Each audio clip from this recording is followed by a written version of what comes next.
Hello बच्चों, आइए question देखते हैं। सिकिल सेल एनीमिया है। विकल्प ए है आपका सेक्स लिंक्ड इनहेरिटेंस। विकल्प बी है ऑटोसोमल हेरिटेबल डिजीज। विकल्प सी है इन्फेक्शियस डिजीज। विकल्प डी है डेफिशिएंसी डिजीज। तो देखिए, हम बात करते हैं सबसे पहले मुख्य अवधारणा की।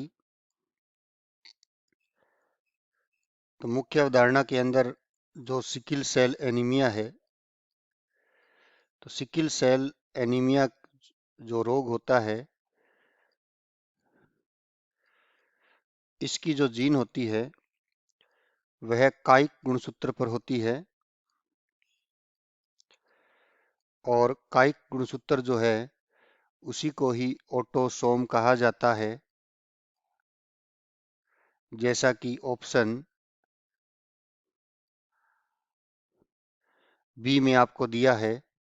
तो विकल्प बी में जो कायिक गुणसूत्र है, क्योंकि सिकिल सेल एनीमिया की जीन जो है वो कायिक गुणसूत्र पर पाई जाती है और ये एक अप्रभावी जीन होती है जो समयुग्मजी अवस्था में ही अपना प्रभाव व्यक्त करती है।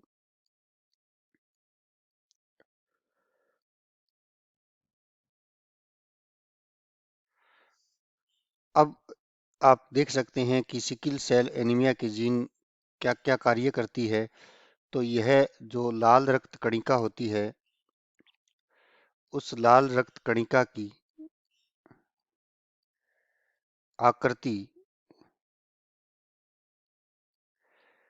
व संरचना का निर्धारण करती है।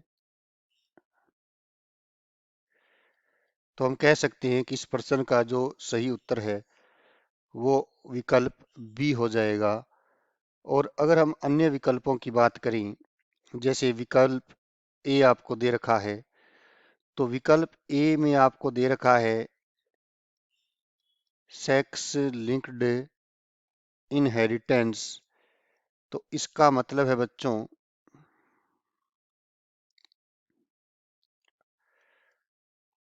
कि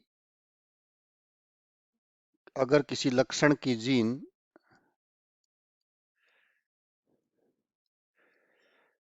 लिंग गुणसूत्र पर हो तो उसकी वंशागति जो होती है उसे सेक्स लिंक्ड इनहेरिटेंस कहते हैं, जैसे हीमोफीलिया। विकल्प सी में आपको दे रखा है इन्फेक्शियस डिजीज। तो इन्फेक्शियस डिजीज का मतलब होता है बच्चों संक्रामक रोग, यानी ऐसे रोग जो किसी एक व्यक्ति से दूसरे व्यक्ति में आसानी से फैल जाते हैं। और विकल्प डी में आपको दे रखा है डेफिशिएंसी डिजीज। डेफिशिएंसी डिजीज हम बच्चों उसे कहते हैं जो कमी से होने वाले रोग हैं। कमी से होने वाले रोग, जैसे आप कह सकते हो ना क्वाशियोकोर।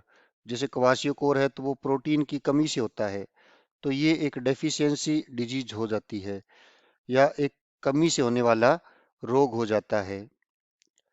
तो आप देख सकते हैं इस प्रश्न के अंदर जो आपका बी उत्तर है वो बिल्कुल सही है। और अन्य विकल्पों की हमने बात की। आशा करता हूँ आपको ये प्रश्न समझ में आया है। धन्यवाद।